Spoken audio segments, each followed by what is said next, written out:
everyone, welcome back. My name is Galaxy Parmar and as you all know हम class 10th का one shot videos देख रहे हैं algebra and geometry का।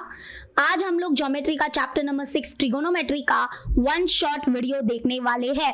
तो चलो हम लोग जल्दी से वीडियो को स्टार्ट करते हैं। बहुत ही इंपॉर्टेंट चैप्टर है।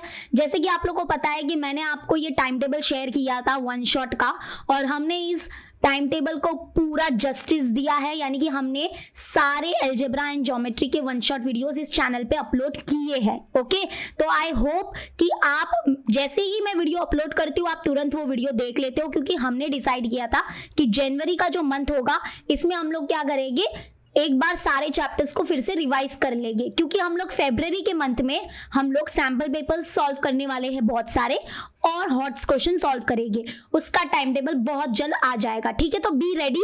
और भी आप मुझे अपना सजेशन दे सकते हो कि फरवरी के मंथ में हमको और क्या क्या करना चाहिए। ठीक है, जल्दी से मुझे कमेंट में बता दो। तो जैसे कि आप लोग को पता होगा कि यहाँ पे देखो आज जो हमारा डेट है, जिस दिन ये वीडियो अपलोड होगा, that is 29th of January और आज हमारा डे है ट्रिगो का, यानी कि चैप्टर नंबर 6 ट्रिगोनोमेट्री। आज इसका पूरा वन शॉट वीडियो देखेंगे और यहाँ पे देखो उसके बाद जो हमारा 2 दिन जो बच जाएंगे, यानी कि 30th जनवरी एंड 31st जनवरी, उसमें हम लोग स्टैटिस्टिक और मेंसुरेशन का वन शॉट वीडियो देखेंगे। लेकिन ये जो दोनों चैप्टर्स के वन शॉट वीडियोस है वो ऑलरेडी अवेलेबल है, तो मैंने एक प्लेलिस्ट क्रिएट करके रखी है वन शॉट वीडियोस की, जो आप मतलब कि जो बोर्ड एग्जाम देने वाले 2024 में उनके लिए। तो आपको स्टैटिस्टिक और मेंसुरेशन के कोई नए वीडियोस नहीं मिलने वाले, पुराने वीडियो से आपको काम चलाना पड़ेगा। बट द पुराने वीडियो इतने बेस्ट वीडियो है ना, मैं क्या बोलूं। और ये स्टैटिस्टिक और मेंसुरेशन के दो पार्ट्स है, यानी कि दो वीडियो है। तो प्लीज थोड़ा सा वीडियो लॉन्ग होगा बट बहुत वर्थ होगा, तो प्लीज देख लेना। ठीक है, और मुझे ये कमेंट में जरूर बताना फरवरी के मंथ में हमको क्या करना है। मतलब मैंने भी सोचा है, मेरी भी प्लानिंग चल रही है, बट आप थोड़ा सा सजेशन दो नीचे कमेंट में, ताकि मैं और भी आपके लिए कुछ कर पाऊँ। ठीक है, तो चलो स्टार्ट करते हैं। जैसे कि आप लोग को पता है कि जो ट्रिगो है इसका जो वेटेज है वो है 7 मार्क्स, यानी कि ये हमारे बोर्ड एग्जाम में 7 मार्क्स के लिए आएगा विथ ऑप्शन के साथ।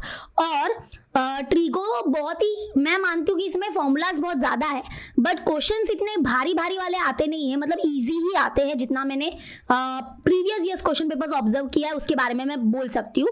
और यहाँ पे देखो ये है हमारे हैंड रिटन नोट्स जो मैंने आपको प्रोवाइड किए हैं। यहाँ पे देखो ये पूरा एक पेज है और इसमें आपको सब कुछ नजर आ जाएगा, ट्रिगो के सारे फॉर्मूलाज नजर आ जाएंगे। ठीक है, तो ये नोट्स अगर आपको डाउनलोड करने तो इसकी लिंक डिस्क्रिप्शन में दी है। अब देखो यहाँ पे ट्रिगो जो हमारा ये चैप्टर है ना ट्रिगोनोमेट्री, यहाँ पे ना बच्चों को प्रॉब्लम होती है वो प्रूव दैट के क्वेश्चन सॉल्व करने में। राइट, आप लोग को है ना प्रूव दैट के क्वेश्चन सॉल्व करने जमते नहीं है। तो इसके लिए मैंने ऑलरेडी एक बहुत पहले 1 साल पहले एक वीडियो बनाया था ये कि कैसे प्रूव दैट के क्वेश्चन सॉल्व करते हैं, और आप व्यूज देख सकते हो। इसके जो व्यूज है वो 3,50,000 से भी ऊपर है। और ये वीडियो अभी तक, मतलब 1 साल पहले अपलोड किया था, अब तक इस वीडियो को बच्चे फॉलो करते हैं। एंड कमेंट आप देख लेना इस वीडियो के, मतलब अगर आपने ये वीडियो देख लिया तो आपको प्रूव दैट के सारे सम सॉल्व करने आ जाएंगे। ठीक है, तो ये वीडियो मैं आपको इसकी लिंक डिस्क्रिप्शन में अगर प्रोवाइड करनी है तो मैं प्रोवाइड कर लेती हूँ, आप देख लो। ठीक है, चलो अभी हम स्टार्ट करते हैं बिना टाइम पास किए। तो फर्स्ट मैं सारे आपको फॉर्मूलाज बता देती हूँ। इस चैप्टर में आपको 2 प्रैक्टिस सेट मिलेंगे, 6.1 एंड 6.2। तो फिलहाल हम लोग देखने वाले हैं 6.1 का इंट्रो।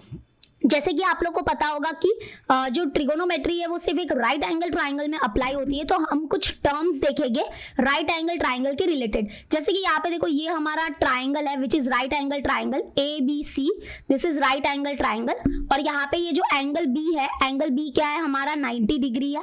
ठीक है, एंगल B हमारा 90 डिग्री है। तो अब यहाँ पे देखो, यहाँ पे ध्यान से देखना, अगर हम लोग है ना एंगल A को फोकस में रखते हैं, मान लो एंगल A हमारा फोकस में है, तो यानी कि यहाँ पे आपको 3 चीजें पता करनी है। Which is the opposite side of angle A, which is the hypotenuse side and which is the adjacent side of angle A।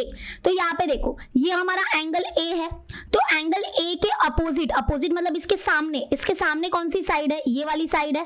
तो इसको बोलेंगे CB, जो ये साइड है ना इसको बोलेंगे opposite side of angle A। और यहाँ पे देखो 90 डिग्री के अपोजिट में, ध्यान से सुनना, 90 डिग्री के अपोजिट में जो साइड होती है वो तो हमेशा हमारी क्या होती है, हाइपोटेनस होती है। राइट, तो CA हमारी हाइपोटेनस है। तो यहाँ से क्या पता चला, सी बी हमारा है opposite side of angle A, C A है हाइपोटेनस, और जो बच गया नीचे वाला साइड बच गया दैट इज ए बी, तो ए बी क्या हो जाएगा adjacent side of angle A, adjacent मतलब बाजू में, तो ये जो ए बी है that is adjacent side of angle A. Clear हो गया? तो यहाँ पे हमने तीन चीजें सीखी, opposite side of angle A, adjacent side of angle and hypotenuse. ये आइडेंटिफाई करने आना चाहिए, क्योंकि जब हम 6.2 में वर्ड प्रॉब्लम करेंगे ना, मतलब एप्लीकेशन देखेंगे ना, तो वहां पे ये चीजें पता होनी चाहिए। जैसे अगर मान लो अभी हम यहाँ पे सी को फोकस में रखते, सी को फोकस में रखेंगे, तो यहाँ पे opposite side of angle C बताओ, एंगल सी का अपोजिट साइड कौन सा हो जाएगा? ये A C, sorry A B, A B जो है ये क्या हो जाएगा opposite side of angle C. और यहाँ पे देखो 90 डिग्री के अपोजिट में जो साइड होती है वो तो हमारी हाइपोटेनस हो गई, तो सी ए हमारी हाइपोटेनस हो गई, तो जो ये साइड बच जाती है ना, जो बच गई ना, वो क्या कहलाती है?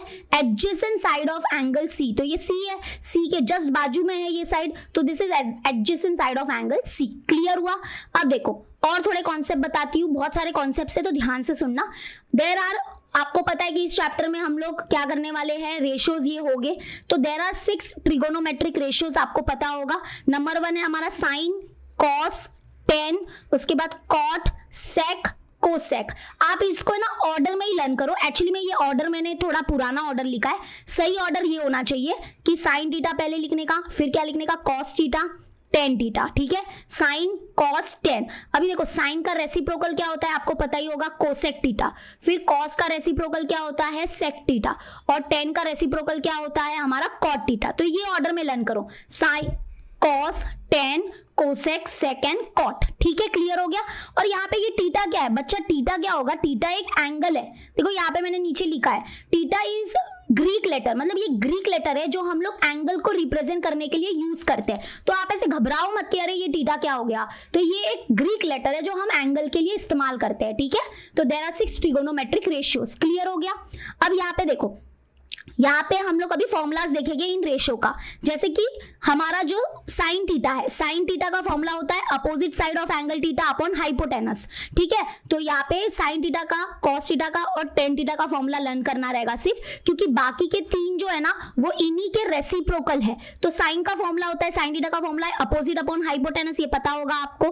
कॉस थीटा का फॉर्मूला है एडजेसेंट अपॉन हाइपोटेनस, और टेन थीटा का फॉर्मूला है अपोजिट अपॉन एडजेसेंट। ठीक है, अपोजिट अपॉन एडजेसेंट। अभी आपको पता है कि साइन का रेसिप्रोकल कौन है, साइन का रेसिप्रोकल है कोसेक। तो अगर साइन है अपोजिट अपॉन हाइपोटेनस, तो कोसेक क्या हो जाएगा, उल्टा। रेसिप्रोकल मतलब न्यूमरेटर का डिनोमिनेटर में, डिनोमिनेटर का न्यूमरेटर में, ऐसे करने का। तो कोसेक थीटा हो जाएगा हमारा हाइपोटेनस अपॉन अपोजिट साइड। ठीक है, उसके बाद हमारा कॉस का रेसिप्रोकल है सेक, तो कॉस है एडजेसेंट अपॉन हाइपोटेनस, तो सेक क्या हो जाएगा, हाइपोटेनस अपॉन एडजेसेंट। और उसके बाद हमारे हैं, उसके बाद टेन थीटा और कॉट थीटा हमारे एक दूसरे के रेसिप्रोकल है। तो टेन थीटा है अपोजिट अपॉन एडजेसेंट, तो कॉट थीटा क्या हो जाएगा, एडजेसेंट अपॉन अपोजिट। ठीक है, तो ये रेशियोज आपको याद रखने हैं, साइन थीटा का फॉर्मूला, कॉस थीटा का फॉर्मूला और टेन थीटा का फॉर्मूला। अगर आपने ये तीनों फॉर्मूला लर्न कर दिए तो बाकी तो हमारे रेसिप्रोकल्स है, तो कोई लेना देना ही नहीं है। अब जैसे कि यहाँ पे देखो, ये जो रेसिप्रोकल रिलेशन है ना उसको हम लोग ऐसे डिनोट करते हैं। जैसे कि हमको पता है कि साइन और कोसेक क्या है, एक दूसरे के रेसिप्रोकल है, बट इसको एक लिखने का तरीका है। वो तरीका क्या है कि sign theta is 1 upon cosec theta. मतलब ये चीज हमको क्या बता रहा है, ये बता रहा है कि साइन और कोसेक एक दूसरे के रेसिप्रोकल है, और ये भी सेम है, ये भी सेम है। मतलब ये तीनों जो है ना वो एक ही चीज बता रहे हैं, और वो क्या बता रहे हैं कि साइन और कोसेक एक दूसरे के रेसिप्रोकल्स है। तो sine theta is 1 upon cosec theta, या हम ऐसे भी बोल सकते हैं cosec theta is equal to 1 upon sine theta. या आप इन दोनों को अगर मल्टीप्लाई करोगे, साइन और कोसेक को मल्टीप्लाई करोगे तो आंसर क्या आएगा, 1 आएगा। जब भी दो रेसिप्रोकल लोगों का मल्टीप्लाई करते हैं तो वो 1 आता है। तो ये वाला है ना, ये वाला है ना, MCQ में भी आया था एक बोर्ड एग्जाम में, तो ये ध्यान रखने का। वैसे ये फर्स्ट है, ठीक है, ये फर्स्ट। ये सेकंड देखो, सेकंड क्या है कि कॉस और सेक एक दूसरे के रेसिप्रोकल है, तो कैसे लिख सकते हो, cos theta is 1 upon sec theta, या इसको ऐसे भी लिख सकते हो sec theta is 1 upon cos theta, या फिर दोनों का मल्टीप्लाई करो, किसका, कॉस और सेक का, तो आप मल्टीप्लाई करोगे तो आंसर क्या आएगा, 1 आएगा। ठीक है, क्लियर हो गया? अब नेक्स्ट थर्ड कौन रेसिप्रोकल है हमारा, टेन और कॉट। तो tan theta is 1 upon cot theta बोल सकते हो, या cot theta is equal to 1 upon tan theta बोलो, एक ही मतलब है दोनों का। और या तो दोनों को मल्टीप्लाई करो, टेन और कॉट को, आंसर आएगा 1। तो ये रेसिप्रोकल रिलेशन है बिटवीन द ट्रिगोनोमेट्रिक रेशियोज, ये क्लियर रखना। और एक सबसे इंपॉर्टेंट फॉर्मूला कि टेन टीटा जो होता है that is equal to sine upon cos. ये पता होगा कि टेन टीटा, देखो ये जो हमारा साइन कॉस और टेन है, इनके बीच में इनके बीच में भी क्या है, एक फॉर्मूला है, और वो फॉर्मूला आपको पता होना चाहिए बहुत। मैं इस फॉर्मूला को बहुत इंपॉर्टेंट मानती हूँ, तो आपको भी लर्न करना है। व्हाट इज दिस, कि टेन टीटा जो है that is equal to what, sine theta upon cos theta. ठीक है, बस एक ही फॉर्मूला है। अब देखो टेन टीटा क्या है, साइन अपॉन कॉस है, तो ये भी पता है आपको कि टेन का रेसिप्रोकल क्या होता है, टेन का रेसिप्रोकल होता है कॉट।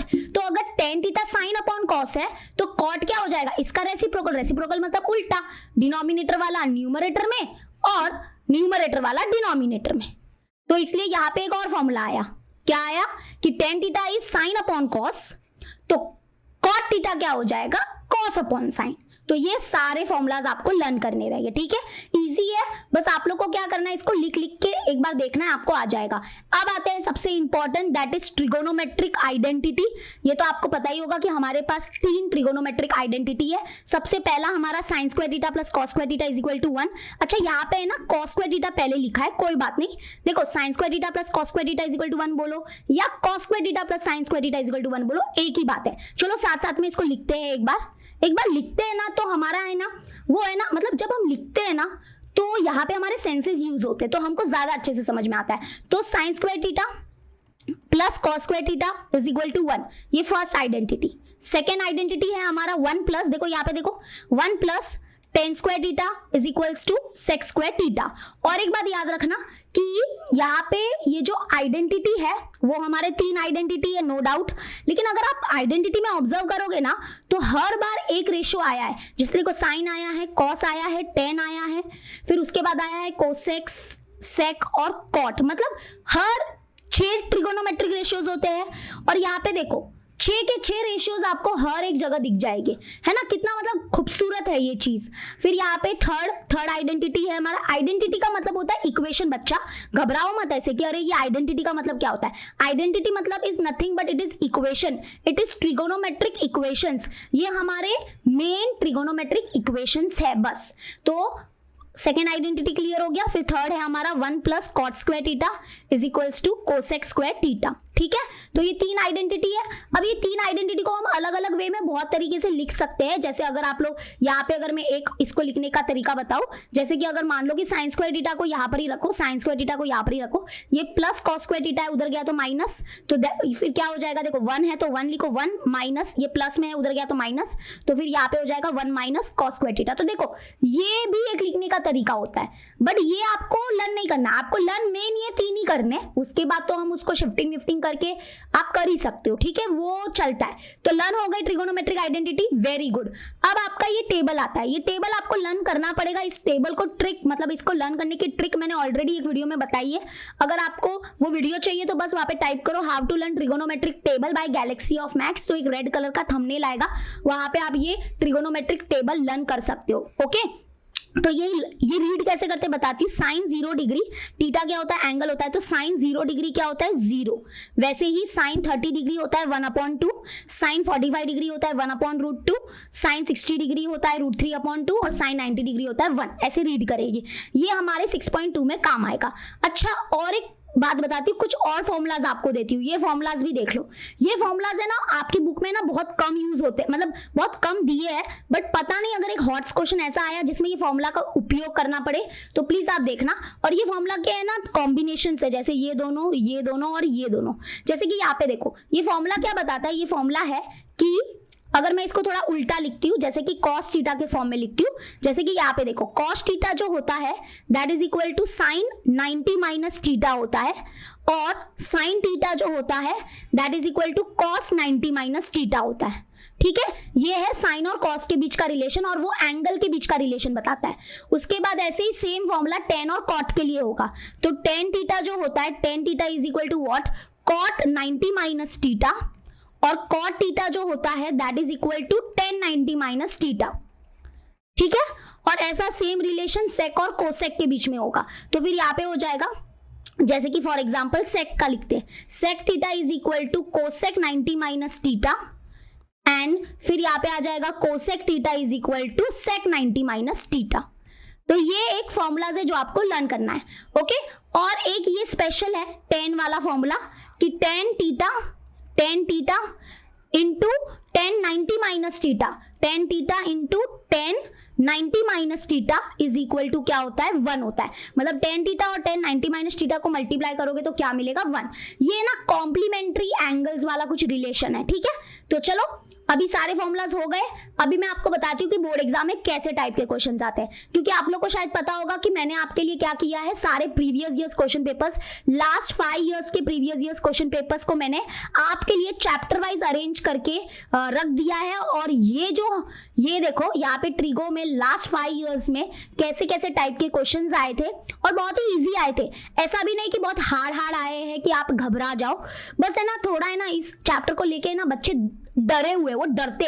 अब पता नहीं क्यों डरते, क्योंकि एक तो मेन रीजन ये है कि आप फॉर्मूलाज लर्न नहीं करते हो।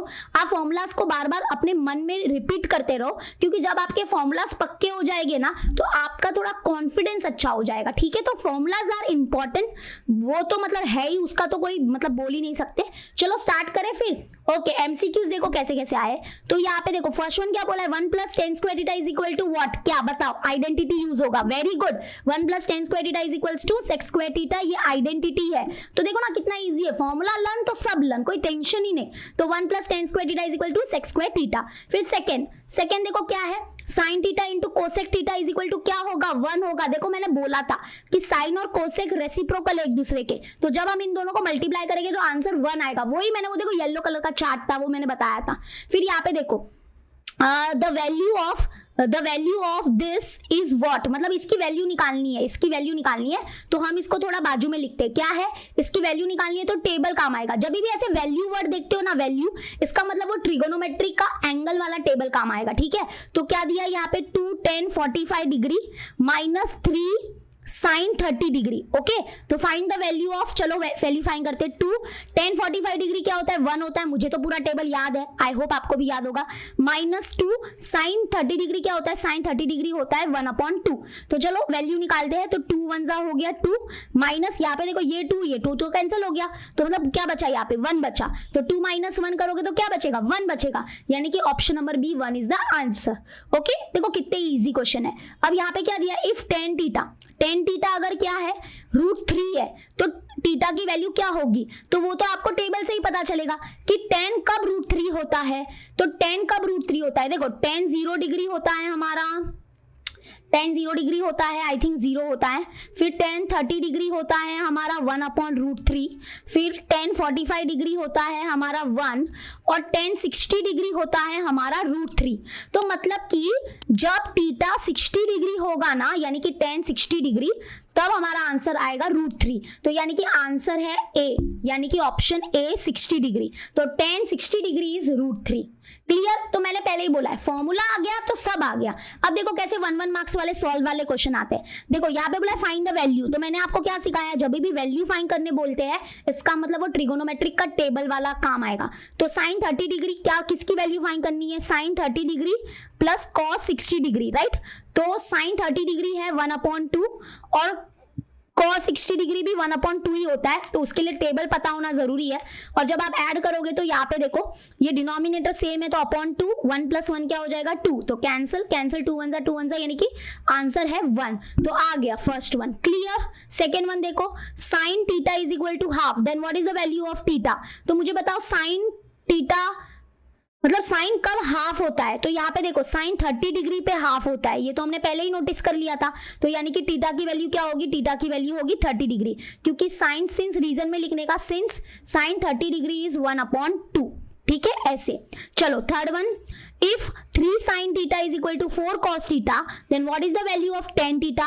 अब देखो यहाँ पे इसको देख के ऐसा लगेगा अरे यार ये क्या है, कुछ समझ में नहीं आ रहा है, but it is one of the easiest question. बताओ क्यों, क्योंकि बड़ा इजी है, सिंपल है। क्योंकि देखो क्या दिया है, 3 यहाँ पे दिया है 3 sin theta is equal to 4 cos theta ना, और आपको tan थीटा की वैल्यू निकालनी है। तो हम क्या करेंगे, साइन और cos को इधर ले लेंगे और नंबर को उधर ले लेंगे। तो यहाँ पे देखो ये sin थीटा है, ये मल्टीप्लाई में cos थीटा आएगा, ये आ जाएगा डिवाइड में cos theta is equal to 4, पहले इधर है तो 4, ये डिवाइड में आ जाएगा 3।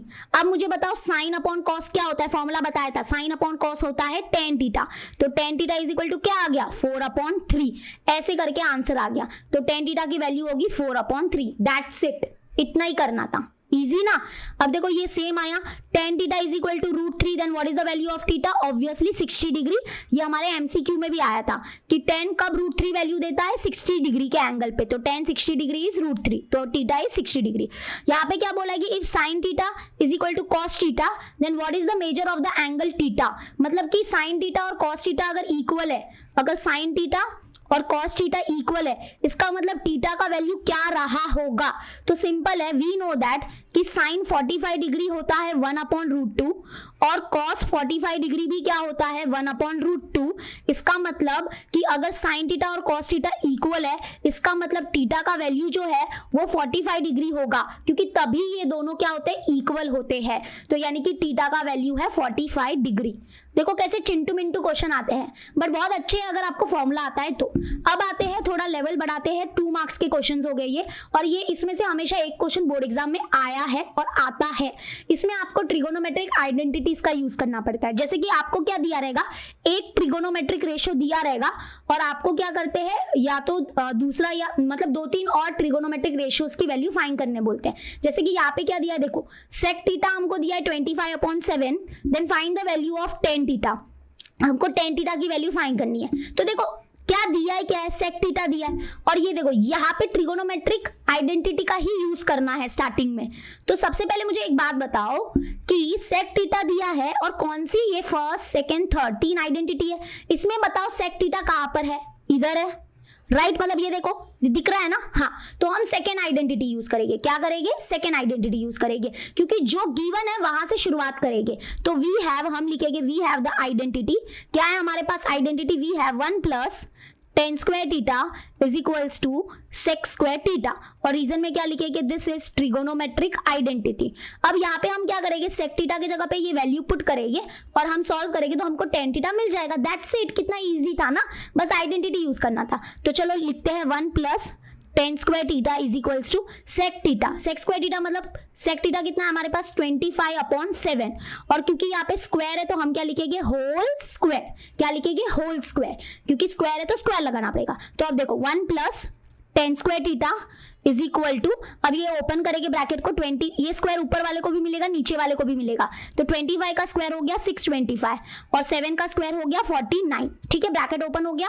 अब नंबर को एक बाजू में करेंगे तो ये हो गया tan square theta is equal to 625/49, ये +1 है, उधर गया तो ये हो जाएगा -1। सो देयरफॉर यहाँ पे आ जाएगा tan square theta is equal to, अब इसके अपॉन में कुछ नहीं है मतलब 1 है, तो क्रॉस मल्टीप्लाई करके इसको सॉल्व करना पड़ेगा। तो अपॉन में कुछ नहीं है मतलब 1, दैट इज 625 × 1 करोगे तो 625, -1 × 49 करोगे तो 49, अपॉन में क्या हो जाएगा, 49 × 1 = 49। ठीक है, चलो माइनस करते हैं, तो 625 - 49 करेंगे तो यहाँ पे हो जाएगा ये 15, यहाँ पे हो जाएगा 1, ये हो जाएगा 5 और यहाँ पे आ जाएगा 1। 15 में से 9 जाएगा तो 6, 11 में से 4 जाएगा तो आई थिंक 7, 8, 9, 10, हाँ, और यहाँ पे 5, यानी कि 576 अपॉन में क्या आ जाएगा 49। तो यहाँ पे आ गया हमको tan square theta is equal to क्या मिल गया, tan square theta is equal to 579, tan square theta is equal to 576/49। अब देखो ये स्क्वायर हटाना है, तो स्क्वायर हटाना है तो क्या करना पड़ेगा, वेरी गुड यार, taking square root on both the side. तो ये स्क्वायर रूट कैंसल, तो हमको tan थीटा मिल जाएगा। What is the square root of 576, ये याद होना चाहिए, very good, 24। And what is the square root of 49, that is 7। तो दिस इज द आंसर, ये रहा हमारा आंसर। क्लियर हो गया, इजी था कि नहीं, yes obviously it was easy. तो बस ट्रिगोनोमेट्रिक आइडेंटिटी का यूज करके हमने फाइंड कर लिया। अब देखो जैसे कि ये सेम क्वेश्चन है, अब यहाँ पे देखो हमको क्या दिया है, साइन थीटा दिया है 7/25 और हमको क्या फाइंड करना है यहाँ पे, कॉस थीटा और tan थीटा, दो फाइंड करने हैं। तो देखो क्योंकि साइन थीटा दिया है तो हम इन तीनों में से कौन सी आइडेंटिटी यूज करेंगे, ऑब्वियसली जिसपे साइन थीटा आता हो, और वो है फर्स्ट वाली आइडेंटिटी। तो हम क्या करेंगे, फर्स्ट आइडेंटिटी, जैसे कि फर्स्ट आइडेंटिटी को हम ऐसे भी लिख सकते हैं, we have sine square theta plus cos square theta is equals to 1। तो हम यहाँ पे क्या करेंगे, साइन थीटा की जगह पे ये वाली वैल्यू पुट करेंगे, और जब हम इसको आगे आगे आगे आगे कैसे सॉल्व करेंगे तो हमको cos थीटा मिल जाएगा, cos थीटा मिल जाएगा। ओके, आपको करना है, ये चीज मैं होमवर्क दे रही हूं, क्योंकि आप जब तक ट्राई नहीं करोगे तो समझ में नहीं आएगा। तो cos थीटा मुझे निकाल के उसकी वैल्यू बताओ और cos थीटा मिल जाएगा तो मुझे बताओ tan थीटा कैसे निकालेंगे। अब tan थीटा के लिए क्या फिर से कोई आइडेंटिटी यूज करे क्या? नहीं, एक फॉर्मूला है, देखो याद करो, अब भी मैंने बताया था कि tan थीटा निकालना है और हमारे पास साइन और cos है, तो यस वो वाला फॉर्मूला tan sin cos वाला, very good. tan theta is given by what? sin theta upon cos theta. तो sin थीटा तो पहले से था, cos थीटा भी ताजा ताजा मिल जाएगा आपको, फिर दोनों को डिवाइड कर देना, आंसर आ जाएगा। तो जल्दी से मुझे कमेंट में ये दोनों वैल्यू निकाल के अभी के अभी दिखाओ, अभी के अभी वीडियो को पॉज करो, सॉल्व करो और आंसर बताओ। ओके, क्लियर है? चलो अब आते हैं थोड़े प्रूव दैट के क्वेश्चन सॉल्व करते हैं। जैसे कि मैंने बताया था कि वो वीडियो जरूर देख लेना, प्रूव दैट वाला क्वेश्चन, प्रूव दैट वाला वीडियो, क्योंकि उसमें मैंने कुछ स्टेप्स बताए जो आपको फॉलो करने पड़ते हैं, तब भी जाके ये प्रूव दैट के क्वेश्चन सॉल्व हो गए, नहीं तो आप अपनी मर्जी से कुछ भी अंडा कुंडा पंडा कुंडा लगाया ना गए, तो है ना। चलो मैं सॉल्व करके आपको थोड़ा दिखाती हूँ। सोल्यूशन है हमारा, सबसे पहले हम लोग क्या करेंगे, left hand side. Prove that में क्या होता है ना कि ये हमारा लेफ्ट हैंड साइड होता है और ये हमारा राइट हैंड साइड होता है, इन दोनों को इक्वल बताना रहता है। तो हम क्या करते हैं, लेफ्ट हैंड साइड लेते हैं और उसको राइट हैंड साइड के इक्वल बताते हैं। और कुछ बच्चे बोलते हैं कि क्या मिस हमने राइट हैंड साइड लिया और उसको हम लेफ्ट हैंड साइड के इक्वल भी बता सकते हैं क्या? हाँ, ऐसा भी कर सकते हो, चलेगा, जो आपको ठीक लगता है वो करो। तो हमारे पास लेफ्ट हैंड साइड क्या है, we have sine square theta upon cos square theta plus क्या है, कॉस स्क्वायर थीटा, ठीक है, सॉरी कॉस स्क्वायर थीटा नहीं है, sign square theta upon cos theta plus cos theta है। तो अभी लेफ्ट हैंड साइड तो हमने ले लिया, अभी हम इसको क्या करें, हमको क्या दिखाना है, सेक थीटा दिखाना है। ये हमारा टारगेट है और कभी भी टारगेट को अपने सामने रखो, टारगेट को सामने रखने का। अब हम क्या करेंगे, आपको क्या लगता है हम क्या करें, क्योंकि यहाँ पे हम लोग एक क्या करते हैं, क्रॉस मल्टीप्लाई करते हैं, क्योंकि इनके डिनोमिनेटर सेम नहीं है, तो इसमें अपॉन में 1 है, कुछ नहीं है मतलब, तो साइन स्क्वायर थीटा इंटू 1 करेंगे तो हमको मिलेगा sign square theta plus cos theta into cos theta क्या हो जाएगा, कॉस स्क्वायर थीटा, और अपॉन में क्या हो जाएगा, कॉस थीटा इंटू 1 क्या हो जाएगा, कॉस थीटा, ठीक है। तो दैट इज इक्वल टू, चलो सॉल्व करते हैं अभी। तो यहाँ पे देखो, कभी भी अपना ट्रिगोनोमेट्रिक आइडेंटिटी है ना, उसको नजरों के सामने ही रखो। अब यहाँ पे देखो, sine square theta plus cos square theta क्या होता है, 1 होता है, तो हम यहाँ पे लिख सकते हैं इसकी जगह पे 1, और अपॉन में क्या आया, कॉस थीटा आया, और ऐसे रीजन वगैरह ये सब आप लिखते रहो, ठीक है, रीजन लिखना पड़ेगा। तो अब बस हो गया ना, 1 upon cos, 1 upon cos, cos और सेक एक दूसरे के रेसिप्रोकल्स होते हैं, तो 1 अपॉन कॉस क्या हो जाएगा, sec theta, and that is equal to आ गया RHS, हो गया, that's it, clear. Okay, clear हो गया। तो चलो इसको सॉल्व करते हैं। सोल्यूशन, यहाँ पे हम लोग लेफ्ट हैंड साइड लेंगे, ये पूरा लेफ्ट हैंड साइड है और ये राइट हैंड साइड है, तो राइट हैंड साइड को अपने नजरों के सामने रखो, हमको 1 आंसर लाना है। तो लेफ्ट हैंड साइड लेते हैं, लेफ्ट हैंड साइड है कॉस स्क्वायर थीटा और यहाँ पे है 1 plus tan square theta. Actually में यहाँ पे ना सबसे मेन रूल क्या होता है पता है, प्रूव दैट के क्वेश्चन का सबसे पहला रूल, कि हमको हमारे लेफ्ट हैंड साइड को क्या करना चाहिए, साइन और कॉस के फॉर्म में कन्वर्ट करना चाहिए, बट यहाँ पे ऑलरेडी सारे साइन और कॉस के फॉर्म में है ही। और एक सबसे इंपॉर्टेंट रूल होता है कि देखो कि ट्रिगोनोमेट्रिक आइडेंटिटी यूज होता है कि नहीं। तो यहाँ पे अगर आप थोड़ा नोटिस करोगे ना, तो यहाँ पे देखो ट्रिगोनोमेट्रिक आइडेंटिटी यूज होगा। 1 प्लस टेन स्क्वायर थीटा क्या होता है, 1 प्लस टेन स्क्वायर थीटा होता है सेक स्क्वायर थीटा, राइट, और इनके बीच में कुछ नहीं है, मतलब इनटू है। तो हमने क्या किया, यहाँ पे आइडेंटिटी यूज किया, 1 plus tan square theta is equal to sec square theta. अब आपको पता ही है कि कॉस और सेक एक दूसरे के रेसिप्रोकल है, और मैंने क्या बताया था कि रेसिप्रोकल का अगर हम लोग क्या करते हैं, मल्टीप्लाई लेते, तो वो वैसे भी 1 ही देगा हमको। लेकिन अगर आपको ऐसे नहीं समझता है तो ऐसे समझो, देखो मैं बताती हूँ क्या करेंगे अभी। जैसे कि ये कॉस स्क्वायर थीटा है इनटू, मुझे बताओ सेक किसका रेसिप्रोकल होता है, कॉस का, तो हम सेक स्क्वायर थीटा की जगह पे लिख सकते हैं 1 अपॉन कॉस स्क्वायर थीटा। क्या लिख सकते हैं, 1 अपॉन कॉस स्क्वायर थीटा, ठीक है। सेक स्क्वायर थीटा की जगह पे लिख सकते हैं हम लोग 1 अपॉन कॉस स्क्वायर थीटा, क्योंकि रेसिप्रोकल्स है। फिर ये कॉस स्क्वायर थीटा कैंसिल हो गया, तो बचा क्या, 1, and that is equal to आ गया RHS, हो गया, दैट्स इट, ठीक है। और मैं तो आपको सच में बोल रही हूँ, वो वीडियो देख लेना तो और कॉन्फिडेंस आ जाएगा आपको। अब हम लोग कुछ ऐसे क्वेश्चंस लेते हैं जो हमारे प्रीवियस ईयर्स क्वेश्चन पेपर्स में है, और यहाँ पे ये वाले जो क्वेश्चंस है ना वो रैशनलाइजिंग से सॉल्व हो गए। इसके बाद एक और क्वेश्चन लेंगे, उसमें भी रैशनलाइजिंग लगेगा, ठीक है। तो चलो स्टार्ट करते हैं। सबसे पहले तो देखो कैसे पता चलेगा कि अरे ये रैशनलाइजिंग का क्वेश्चन है, तो आपको है ना थोड़ा सा पैटर्न नजर आएगा। जैसे कि यहाँ पे देखो ऊपर और नीचे जो हमारे ये दोनों है ये सेम ही है, बस इनमें क्या है कि एक बीच में माइनस साइन है और नीचे क्या है, प्लस साइन है, बट दोनों में क्या है, देखो 1 1 है, साइन थीटा है, बस फर्क क्या है कि एक में माइनस है एक में प्लस है। तो अब प्रोसेस क्या होता है रैशनलाइजिंग करने का। जैसे इसका नेक्स्ट क्वेश्चन देखो, इसमें भी आपको नजर आएगा कि यहाँ पे देखो sec theta minus tan theta है, यहाँ पे है sec theta plus tan theta. देखो दोनों में क्या है, यहाँ पे पूरे मतलब दोनों सेम है, सेम ही है, बस डिफरेंस क्या है, बीच में साइन का डिफरेंस है। तो ये जो दोनों क्वेश्चंस है ना वो रैशनलाइजिंग से सॉल्व होने वाले हैं।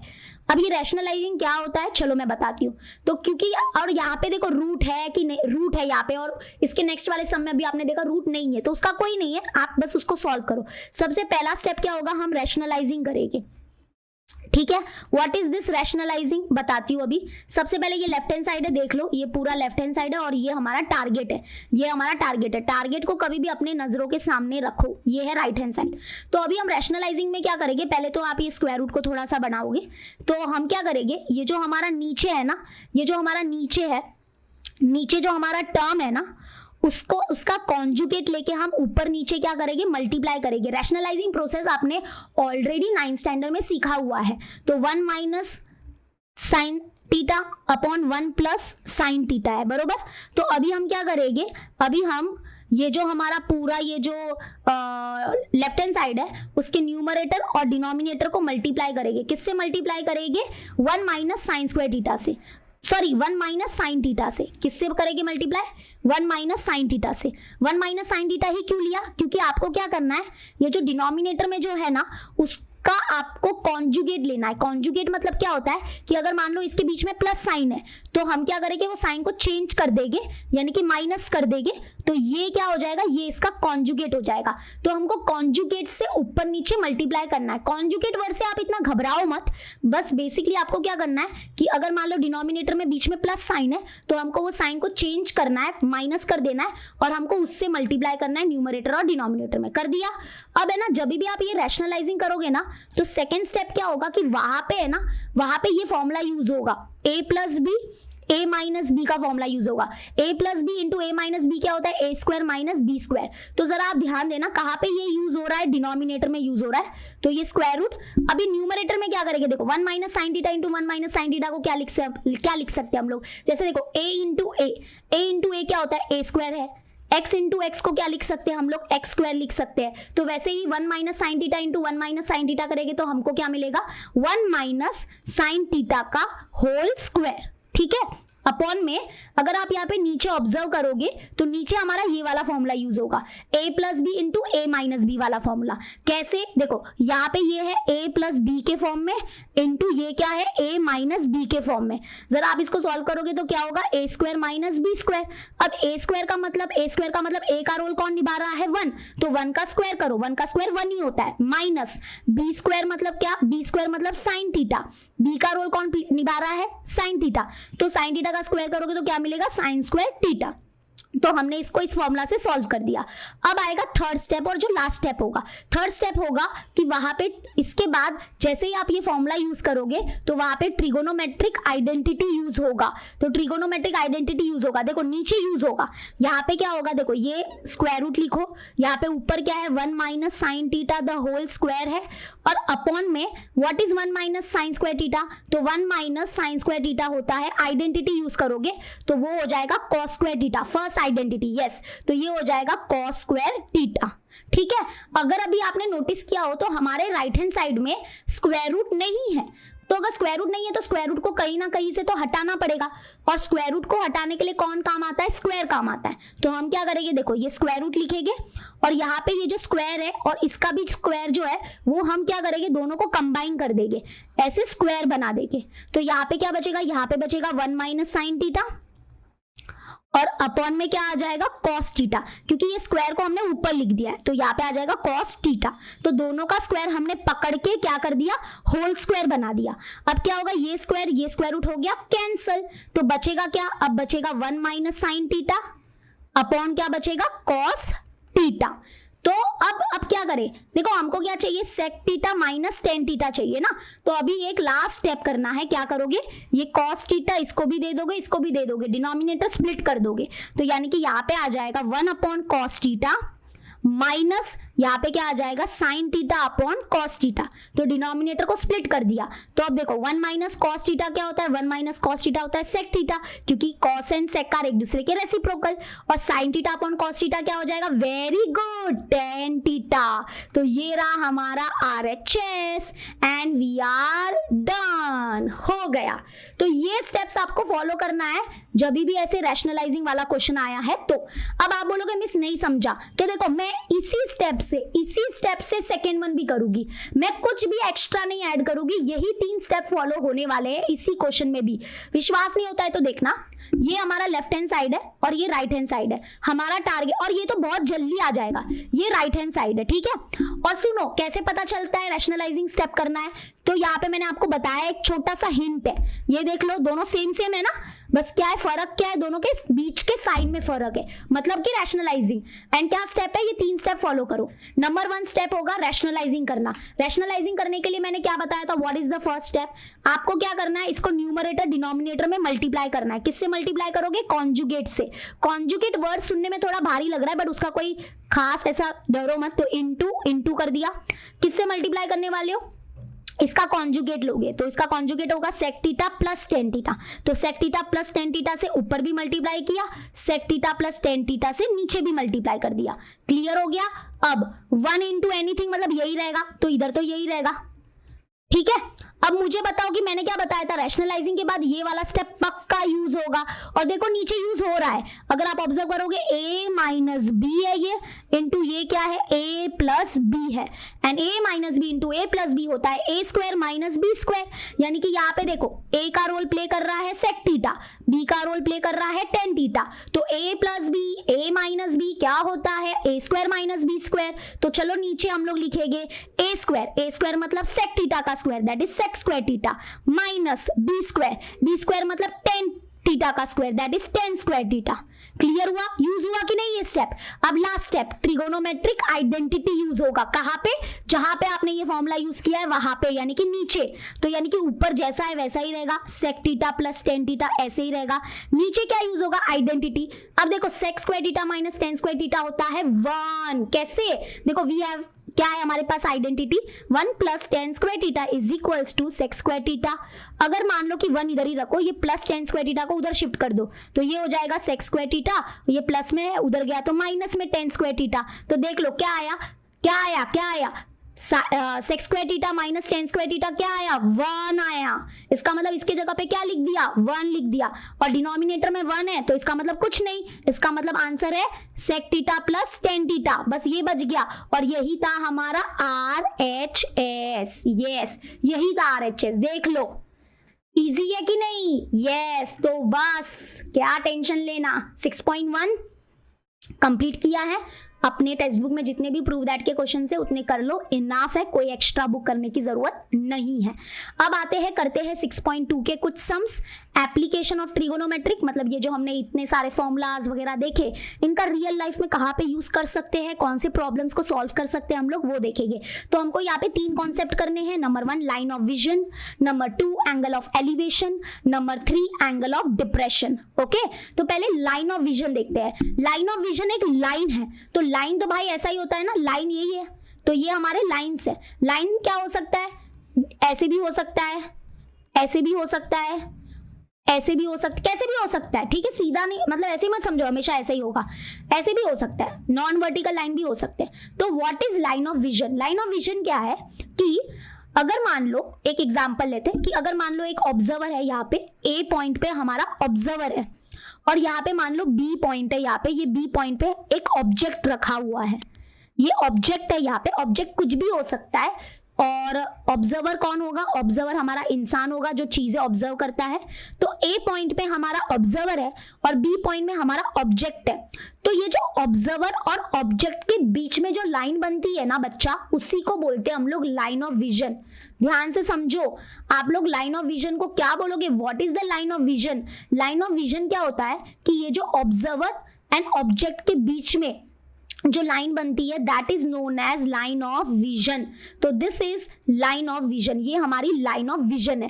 क्या है, अब और एक एग्जांपल, जैसे मान लो यहाँ पे ए पे हमारा ऑब्जर्वर है, क्या है, ऑब्जर्वर है। अब मान लो कि यहाँ पे बी पॉइंट है और यहाँ पे एक कोई ऑब्जेक्ट है, तो ऑब्जर्वर क्या कर रहा है, ऑब्जेक्ट को देख रहा है, विजन मतलब देखना।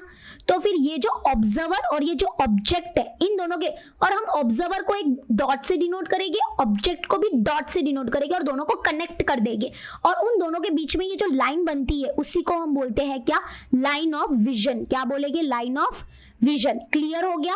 तो यहाँ पे ये हो गई line of vision, this is line of vision. तो बस आपको ये ध्यान रखना है, लाइन ऑफ विजन क्या है, line of vision is the line between the observer and the object. वो ऐसे भी हो सकता है, ऐसे नीचे भी जा सकता है, कैसे भी जा सकता है, तो आपको उसको ध्यान में रखना है। क्लियर हो गया।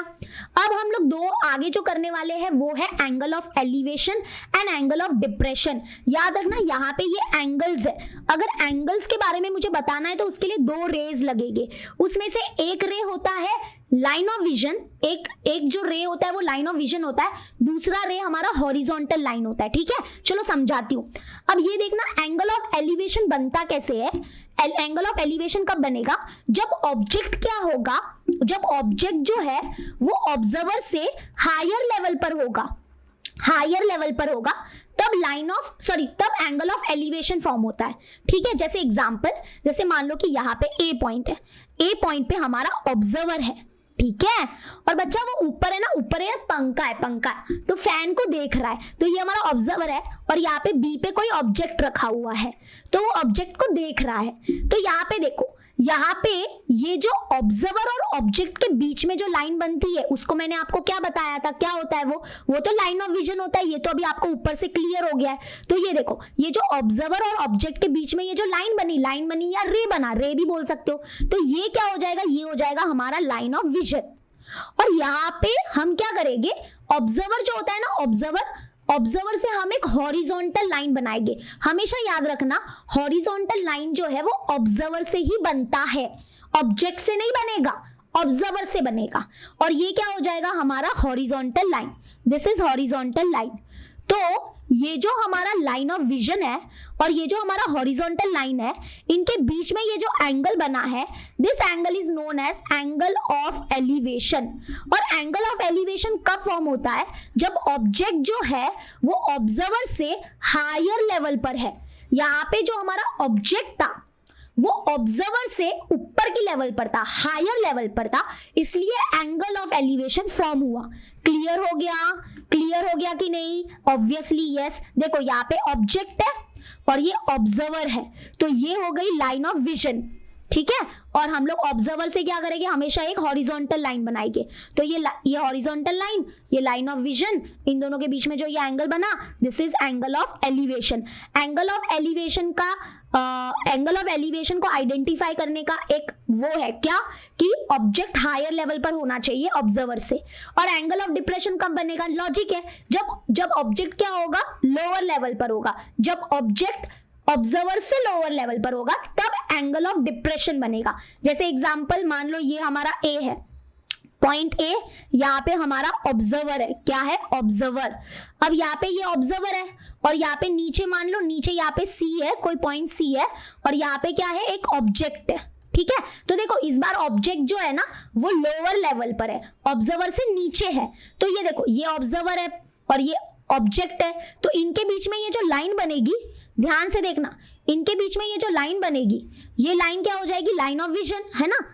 इनके बीच में ये दोनों पॉइंट को अगर मैं कनेक्ट कर दूं तो यहाँ पे बनेगा लाइन ऑफ विजन, यानी कि ये रे है, तो इसको हम लोग बोलेंगे, ऐसे बोल देंगे। मैं यहाँ पे लिखती हूँ, देखो this is line of vision, ये लाइन ऑफ विजन है, क्योंकि ऑब्जर्वर क्या कर रहा है, इस ऑब्जेक्ट को देख रहा है, तो इनके बीच में जो लाइन बनेगी वो लाइन ऑफ विजन। अब हम क्या करेंगे, एक हॉरिजॉन्टल लाइन बनाएंगे, और मैंने क्या बताया, हॉरिजॉन्टल लाइन हमेशा ऑब्जर्वर से बनाने का। तो देखो ये हॉरिजॉन्टल लाइन बनी, तो this is our horizontal line, तो ये हो गई हॉरिजॉन्टल लाइन। और अब इस लाइन ऑफ विजन, ये लाइन ऑफ विजन और ये हॉरिजॉन्टल लाइन के बीच में जो ये एंगल बना, this is known as angle of depression. और एंगल ऑफ डिप्रेशन क्यों बोला जा रहा है, क्योंकि ऑब्जेक्ट लोअर लेवल पर है, ऑब्जेक्ट जो है वो ऑब्जर्वर से नीचे है, इसलिए एंगल ऑफ डिप्रेशन बनेगा। ठीक है, तो यहाँ पे बस आपको ध्यान देना, क्या दिया देखो कि क्या बोला है कि एंगल ऑफ एलिवेशन कब बनेगा, जब ऑब्जेक्ट ऑब्जर्वर से हायर लेवल पर होगा। और एंगल ऑफ डिप्रेशन कब बनेगा, जब ऑब्जेक्ट ऑब्जर्वर से लोअर लेवल पर होगा। दैट्स इट, इतना याद रखना। और हमेशा हॉरिजॉन्टल लाइन कहां से बनाने का, ऑब्जर्वर से बनाने का। और अभी मैं एक और चीज बता देती हूँ कि कुछ हमारे वर्टिकल ऑब्जेक्ट होते हैं, जैसे कि चर्च हो गया, कुछ बिल्डिंग्स हो गए, लाइट हाउस हो गए, ट्रीज हो गए, ये सारे हमारे वर्टिकल ऑब्जेक्ट है, मतलब ऐसे खड़े होते हैं ना, तो इनको हम एक वर्टिकल लाइन से डिनोट करेंगे, ये वर्टिकल लाइन होगा।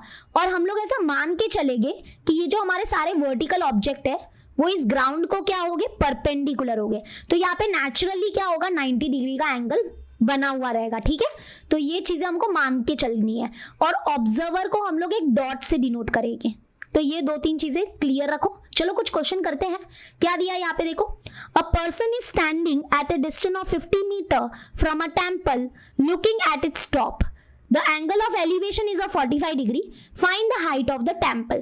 टेम्पल क्योंकि स्ट्रेट है, यानी कि ऐसे वर्टिकल ऑब्जेक्ट है, तो मैं भी आपको इसको डायग्राम के थ्रू बताऊंगी। मान लेते हैं कि ये जो है, ये जो वर्टिकल लाइन है ए बी, मान लेते हैं ये रिप्रेजेंट करता है, let A B is the height of the temple, ठीक है। ए बी हमारा टेम्पल होगा। अब यहाँ पे क्या बोला है, a person is standing at a distance of 50 metre from a temple. मतलब मान लेते कि पर्सन ऑब्वियसली नीचे होगा यहाँ पे कहीं पे, तो मान लेते ये सी है, C is the position of the person. और ये जो पर्सन है वो टेम्पल से कितने डिस्टेंस पे है, टेम्पल से 50 मीटर के डिस्टेंस पे है। इसका मतलब ये जो BC है, इसका जो डिस्टेंस होगा वो हो जाएगा 50 मीटर। और ये है हमारे टेम्पल का हाइट, तो ये हमको पता नहीं है, यही तो फाइंड करना है। अब देखो यहाँ पे क्या बोला है, a person is standing at a distance of 50 metre from a temple looking at its top. इधर देखो कितनी बड़ी बात बोल दी है इन लोग ने, लुकिंग एट इट्स टॉप का मतलब यहाँ पे देखो सी पे हमारा ऑब्जर्वर है, सी पे हमारा ऑब्जर्वर है और वो इस टेम्पल के टॉप को देख रहा है। तो ये ऑब्जर्वर है, ये ऑब्जेक्ट है। ऑब्जेक्ट क्योंकि हायर लेवल पर है इसलिए एंगल ऑफ एलिवेशन फॉर्म हो रहा है। अब एंगल ऑफ एलिवेशन कहाँ पे होगा, तो देखो बताती हूँ। ये ऑब्जर्वर है और ये ऑब्जेक्ट है, इनके बीच में ये जो लाइन बनी है, this is line of vision. ये क्या कहलाएगी, लाइन ऑफ विजन कहलाएगी। और ये ऑब्जर्वर है, तो ऑब्जर्वर से हम क्या करेंगे, एक हॉरिजॉन्टल लाइन खींचेंगे। तो ये हमारा हॉरिजॉन्टल लाइन होगा जो पहले से बना हुआ है, मैंने बना दिया था। ये हॉरिजॉन्टल लाइन है, ये हमारा लाइन ऑफ विजन है। तो इनके बीच में ये जो एंगल बना, ये एंगल क्या होगा, एंगल ऑफ एलिवेशन। और ये कितना दिया है, 45 डिग्री। क्लियर हुआ। तो 45 डिग्री वाला एंगल यानी कि एंगल ऑफ एलिवेशन कैसे आइडेंटिफाई करने का, तो ये 45 डिग्री है। ओके। और अभी हमको क्या फाइंड करना है, ये जो टेम्पल है इसकी हाइट फाइंड करनी है, दैट इज क्वेश्चन मार्क। तो देखो इंट्रोडक्शन वगैरह सब लिख लेना। क्या लिखोगे, segment A B is the height of the temple. और सेगमेंट BC क्या है, is the distance between the person and the temple. और यहाँ पे एंगल ACB क्या है हमारा, angle of elevation. And C is the position of the person.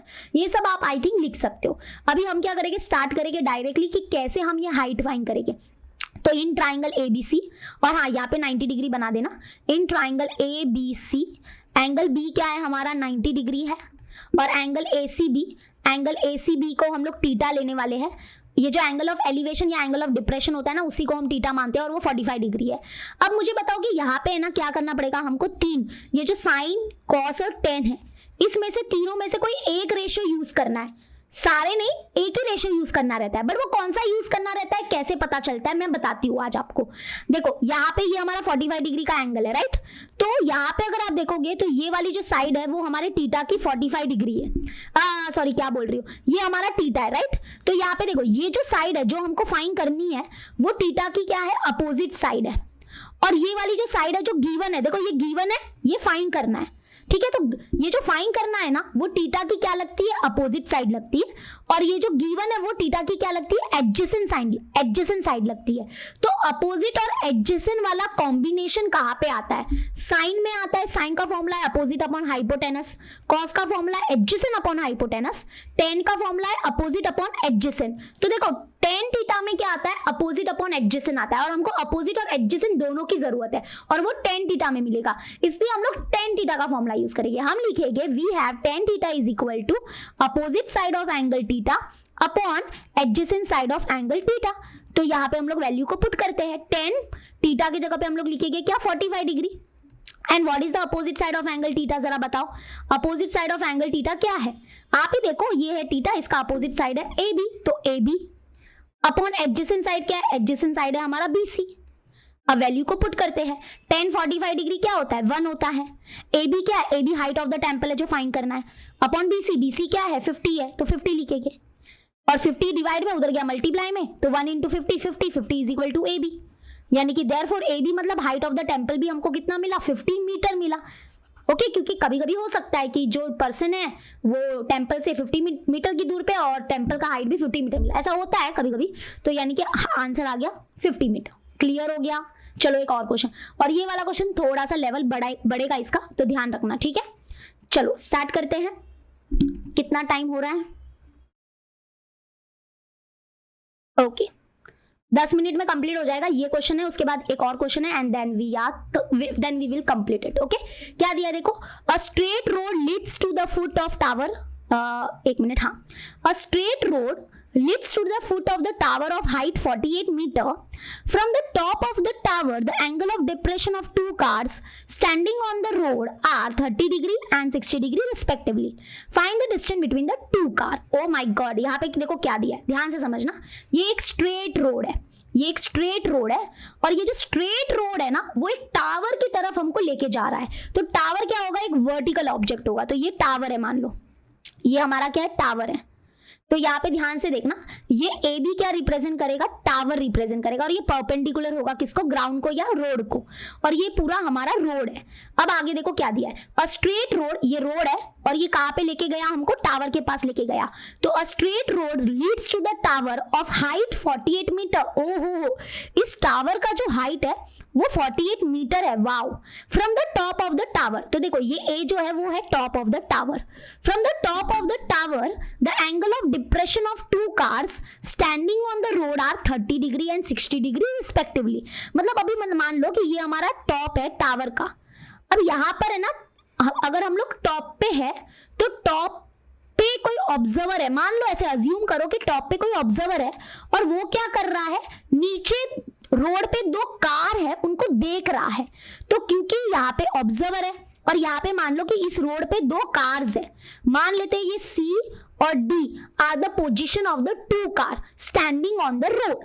तो यहाँ पे from the top of the tower, from the top of the tower the two angle of depression are form. तो ये एक यहाँ पे और यहां से और इसको कनेक्ट करेंगे, ठीक है। तो ऐसे सपोज करो कि यहाँ पे ध्यान देना, ध्यान देना, यहाँ पे क्या होगा कि ये हमारा यहाँ पे हमारा ऑब्जर्वर होगा और यहाँ पे उसके ऑब्जेक्ट्स है, ये दोनों उसके ऑब्जेक्ट्स है, क्योंकि कार है ये, तो ये ऑब्जेक्ट्स हो गए। तो यहाँ पे देखो क्योंकि ऑब्जेक्ट इस बार लोअर लेवल पर है, ऑब्जर्वर से लोअर लेवल पर है, इसलिए एंगल ऑफ डिप्रेशन फॉर्म हो रहे हैं और वो भी दो दो। तो एंगल ऑफ डिप्रेशन फॉर्म करने के लिए यहाँ पे क्या करना पड़ेगा, ऑब्जर्वर से क्या करना पड़ेगा, एक हॉरिजॉन्टल लाइन बनाना पड़ेगा। ध्यान से सुनना, ये हमारा हॉरिजॉन्टल लाइन होगा। ये ना बहुत डिटेल में कोई नहीं बताएगा, मैं आपको ध्यान से बता रही हूँ, ध्यान से सुनो। ये हमारा हॉरिजॉन्टल लाइन होगा। मैंने हमेशा बोला था कि अब आप बोलोगे मिस इधर ऑब्जर्वर तो लिखा ही नहीं है, बट आप अज्यूम करो ना, टावर के टॉप से अगर कोई कार को देख रहा है तो वो तो एक ऑब्जर्वर ही देख रहा होगा, कोई इंसान देख रहा होगा, तो ये हॉरिजॉन्टल लाइन होगा। और देखो ये हमारा ऑब्जर्वर है, ये इसके ऑब्जेक्ट को देख रहा है, ये ऑब्जेक्ट को देख रहा है, तो मतलब ये लाइन ऑफ विजन हो गया, ये लाइन ऑफ विजन हो गया, और ये हमारा हॉरिजॉन्टल लाइन हो गया। तो यहाँ पे ये जो एंगल बनेगा, ये जो सबसे पहला एंगल यहाँ पे बनेगा, ये एंगल थोड़ा बड़ा दिख रहा है, तो ये जो एंगल होगा वो हो गया 60 डिग्री। देखो ये ऑब्जर्वर है और ये ऑब्जेक्ट है, सॉरी ये हमारा हॉरिजॉन्टल लाइन है और ये हमारा लाइन ऑफ विजन है, तो इनके बीच में ये पूरा एंगल जो बनेगा वो हो गया हमारा एंगल ऑफ डिप्रेशन, और ये होगा हमारा 60 डिग्री का। ओके क्लियर हो गया, ये पूरा 60 डिग्री है।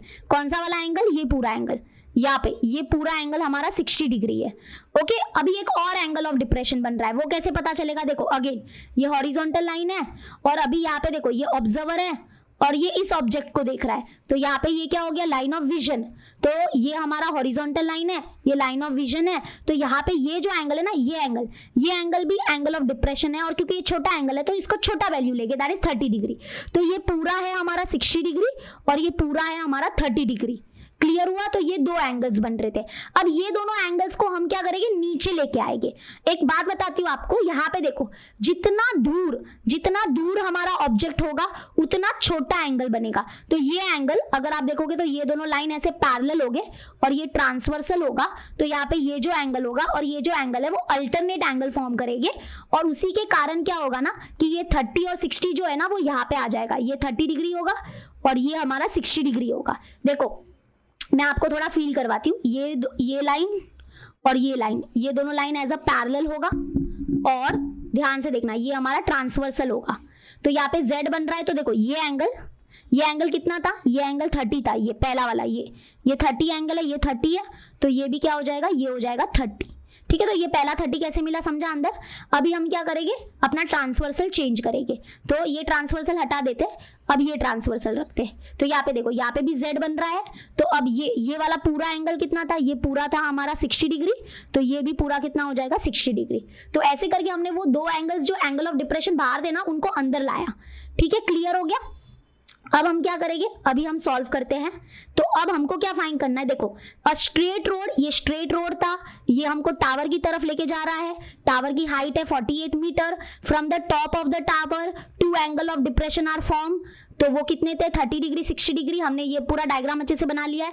Find the distance between the two car, मतलब ये जो दो कार है इनके बीच का हमको डिस्टेंस फाइंड करना है। मतलब we have to find the distance between C and D, यानी कि हमारा क्वेश्चन मार्क क्या है यहाँ पे, सी और डी है, दैट इज क्वेश्चन मार्क। कैसे सॉल्व करोगे इसको, देखो कभी भी याद रखना कि जो हमारे ट्रिगोनोमेट्रिक रेशियोज है वो एक राइट एंगल ट्राइंगल में अप्लाई होते हैं। तो हम एक राइट एंगल ट्राइंगल लेके सबसे पहले हम लोग क्या करते हैं, मान लेते हैं ये वाला राइट एंगल ट्राइंगल लेते हैं, और यहां से हम लोग क्या करेंगे, सबसे पहले ये वाली साइड फाइंड करेंगे, दैट इज डीबी फाइंड करेंगे। ठीक है, उसके बाद हम लोग क्या करेंगे, ये बड़ा वाला राइट एंगल ट्राइंगल लेंगे, that is A C B, और वहां से हम क्या करेंगे, नीचे वाला पूरा वैल्यू फाइंड करेंगे। तो हम क्या करेंगे, ये नीचे वाला जो पूरा बड़ा वैल्यू है ना, इस बड़े वैल्यू में से ये वैल्यू हम निकाल देंगे, तो बचेगा क्या, ये वाला वैल्यू। ऐसा कुछ करने वाले। तो सबसे पहले हम क्या करते हैं, ये वाला ट्राइंगल लेते हैं, in triangle A B D, A B D. तो यहाँ पे देखो एंगल बी हमारा 90 डिग्री है, और यहाँ पे जो हमारा टीटा है वो 60 डिग्री होगा। तो यहाँ पे टीटा 60 डिग्री है। तो कौन सा रेशियो यूज करेंगे, देखो टीटा की अपोजिट साइड हमको दी है, और यहाँ पे ये टीटा की एडजेसेंट साइड हमको फाइंड करनी है। इसका मतलब यहाँ पे भी tan टीटा लगेगा। tan theta is equal to opposite side है A B upon adjacent side मतलब डीबी, ये फाइंड करना है। तो tan टीटा मतलब 60 डिग्री, तो यहाँ पे आ जाएगा tan 60 degree is equal to A B है हमारे पास 48 और डीबी हमको पता नहीं है, वो फाइंड करना है।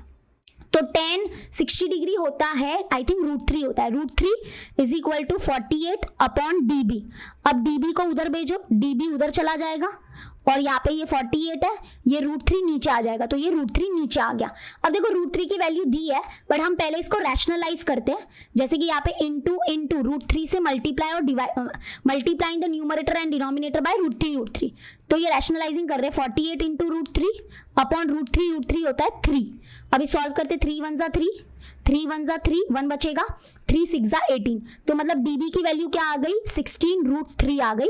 और इसको हम लोग ऐसे ही रखते हैं मीटर में, √3 की वैल्यू लास्ट में ही पुट करेंगे। ठीक है, तो अभी डीबी कितना आ गया, डीबी आ गया 16√3 मीटर। ये हो गया क्लियर। ठीक है, अभी हम क्या करेंगे, देखो अभी हम लोग क्या करेंगे, ये बड़ा वाला राइट एंगल ट्राइंगल लेंगे। कौन सा, मैं इधर शेड कर देती हूँ, ये वाला पूरा, ये नहीं, अभी तो और भी आने वाला है। हाँ वेरी गुड, ये पूरा लेना है आपको, क्योंकि ट्रिगोनोमेट्रिक आइडेंटिटी या जो भी है वो सब एक राइट एंगल ट्राइंगल में अप्लाई होते हैं, राइट। तो ये लेंगे। तो अभी यहाँ पे टीटा हमारा 30 डिग्री होगा, तो हम लिखेंगे इन ट्राइंगल ए बी सी। तो यहाँ पे लिखेंगे in triangle A B C, angle B is again 90 degree, और यहाँ पे जो टीटा होगा वो 30 डिग्री होगा। तो यहाँ पे देखो, यहाँ पे भी हम कौन सा यूज करेंगे, tan टीटा यूज करेंगे, क्योंकि इसकी अपोजिट साइड हमको दी है और हमको नीचे वाला ये पूरा फाइंड करना है। This is the adjacent side of angle theta. तो हम क्या करेंगे, अगेन tan टीटा फाइंड करेंगे। तो tan theta is equal to क्या होगा, अपोजिट साइड क्या है हमारा A B upon adjacent side क्या है हमारा सी बी। तो tan 30 डिग्री क्योंकि टीटा इस बार 30 है, और यहाँ पे opposite side A B height of the tower है हमारा 48, और सी बी हमको फाइंड करना है, ये नीचे वाला हमको पूरा फाइंड करना है। तो अभी tan 30 डिग्री होता है 1/√3, तो 1/√3 इज इक्वल टू 48 और ये CB, अब CB उधर चला जाएगा, CB into 1 CB and 48 into √3 क्या हो जाएगा 48√3 और ये आ जाएगा मीटर में। तो देखो दो वैल्यूज हमको ये मिल गए हैं, ठीक है। अब आता है फाइनल एंड लास्ट स्टेप, तो ध्यान से देखना। अब हमको क्या मिल गया, ये जो पूरा है यहां से लगा के यहां तक हमको मिल गया 48√3 मीटर, ये पूरा है 48√3 मीटर और ये है हमारे पास इतना सा वैल्यू कितना है 16√3 मीटर। हमको क्या फाइंड करना है CD फाइंड करना है, दैट इज क्वेश्चन मार्क। तो the distance between the two car CD जो होगा that is equal to CB में से क्या कर देंगे माइनस कर देंगे क्या DB को माइनस कर देंगे, DB माइनस कर देंगे, ठीक है। CB ये पूरा CB है, उसमें से ध्यान से सुनो, ये सबसे इंपॉर्टेंट स्टेप है, ये पूरा CB है और ये CB में से हम लोग क्या माइनस कर देंगे, ये DB को माइनस कर देंगे, तो बचेगा क्या CD बचेगा, ठीक है। तो CB कितना आया, CB आया है हमारे पास 48√3 और माइनस DB आया है 16√3। तो अभी हम यहाँ पे दोनों में से क्या करेंगे √3 कॉमन निकालेंगे, तो यहाँ पे बचा 48 माइनस यहाँ पे बचा 16, सॉल्व करेंगे, 8 में से 6 गया तो 2, 4 में से 1 गया तो 3, 32√3 आ गया। तो अभी √3 की वैल्यू अब पुट करेंगे, तो 32 इंटू √3 की वैल्यू दी है 1.73। अब इन दोनों को मल्टीप्लाई करो और आंसर आ जाएगा मीटर में और वो हो जाएगा हमारा distance between the two car. Clear हो गया, तो बस मुझे मल्टीप्लाई करके आंसर बता दो यार, ऐसा मत करना कि नहीं बताओगे, ठीक है। क्लियर। अब एक लास्ट क्वेश्चन है और मैं ये होमवर्क देने वाली हूँ क्योंकि ये हमारे बुक का ही क्वेश्चन है, लाइट हाउस वाला क्वेश्चन है, एंगल ऑफ डिप्रेशन वाला क्वेश्चन है और मैंने इसको जानबूझ के यहाँ पे रखा था क्योंकि एंगल ऑफ डिप्रेशन में ना बहुत बच्चों को प्रॉब्लम होता है, तो इसलिए यहाँ पे देखो, यहाँ पे मैं इसका डायग्राम बना के दे देती हूँ। क्या दिया है, from the top of the light house an observer looking at a sheep and finds an angle of depression to be 30 degree. If the height of the lighthouse is 100 meter, then how far is the sheep from the lighthouse? देखो light house जो है ना, ये चीज आपको है ना समुद्र में मिलेगी और ये जो लाइट हाउस है ना वो रात के समय शीप को लाइट प्रोवाइड करते हैं, तो ये एक लाइट हाउस है और यहाँ पे ये समुद्र है, तो मतलब ऐसे मान लेते हैं कि ये कुछ और ये लाइन है और यहाँ पे ना ये सी जो है this is the position of the sheep, ये यहाँ पे हमारा शीप है और ये है height of the light house. अब यहाँ पे बोला है कि from the top of the light house, यानी कि ये टॉप है लाइट हाउस का, यहाँ पर एक ऑब्जर्वर है और ये ऑब्जर्वर क्या कर रहा है, शीप को देख रहा है। शीप कहाँ पर होगा, नीचे होगा, और क्योंकि इस बार ऑब्जेक्ट ऑब्जर्वर से नीचे है तो यहाँ पे एंगल ऑफ ऑब्वियसली डिप्रेशन बनेगा। तो ये तो हो गया लाइन ऑफ विजन, ये तो लाइन ऑफ विजन हो गया क्योंकि ये ऑब्जर्वर है, ये ऑब्जेक्ट है, इनके बीच में जो लाइन बनती है वो लाइन ऑफ विजन होती है। अब हम क्या करेंगे, ऑब्जर्वर से एक हॉरिजॉन्टल लाइन खींचेंगे तो ये क्या हो जाएगा, हमारा हॉरिजॉन्टल लाइन होगा। इसलिए देखो कार में भी हमने ऊपर की तरफ एक हॉरिजॉन्टल लाइन खींचा था, इसके पहले वाले क्वेश्चन में ये हॉरिजॉन्टल लाइन हो गया, ठीक है। तो ये हॉरिजॉन्टल लाइन है, ये लाइन ऑफ विजन है, इन दोनों के बीच में ये एंगल ऑफ डिप्रेशन बना, वो बना 30 डिग्री। और हमको यहाँ पे दिया है height of the light house जो है वो 100 मीटर है। हमको क्या फाइंड करना है कि ये जो शीप है, यहाँ पे शीप है, ये जो शीप है वो लाइट हाउस से कितने डिस्टेंस पे है, यानी कि BC फाइंड करना है। BC is question mark. तो यहाँ पे भी क्या करोगे, अल्टरनेट एंगल का कॉन्सेप्ट यूज करके, जैसे कि ये लाइन और ये लाइन हम मानेंगे ये दोनों लाइन पैरेलल है, ये हमारा ट्रांसवर्सल है, तो यहाँ पे ये जो एंगल है 30 डिग्री और ये जो एंगल है वो कॉन्ग्रुएंट हो जाएगा, तो ये 30 डिग्री हो जाएगा, ठीक है। और यहाँ पे भी क्या यूज करोगे, देखो ये थीटा का अपोजिट साइड गिवन है और ये एडजेसेंट साइड फाइंड करना है, तो इसमें इस ट्राइंगल में क्या करो, tan थीटा का वैल्यू यूज करो, tan थीटा का रेशियो यूज करके मुझे बताओ कि what is the answer of the BC, what is the distance of the sheep from the light house, ये आपको कमेंट में मुझे बताना रहेगा। क्लियर हो गया। तो आई होप आपको आज का लेक्चर समझ में आ गया। हमने पूरे वन शॉट वीडियोस कर लिए हैं, बस अभी आपको सारे वन शॉट देखने हैं और प्लीज ये चैनल को शेयर करो जितना हो सके, क्योंकि अभी 1 मंथ भी नहीं है, मतलब 1 मंथ ही रह गया है, तो 1 मंथ है, पूरे जोरों से हम लोग अभी फरवरी के मंथ में एक सीरीज स्टार्ट करने वाले हैं। तो I hope you are all ready. अगर रेडी है तो यस लिखो कमेंट सेक्शन में। चलो, एंड मेंसुरेशन का वीडियो और स्टैटिस्टिक के वीडियोस देख लेना, ठीक है, लिंक डिस्क्रिप्शन में प्रोवाइड कर लिए। मिलते हैं नेक्स्ट वीडियो में, बाय एंड टेक केयर।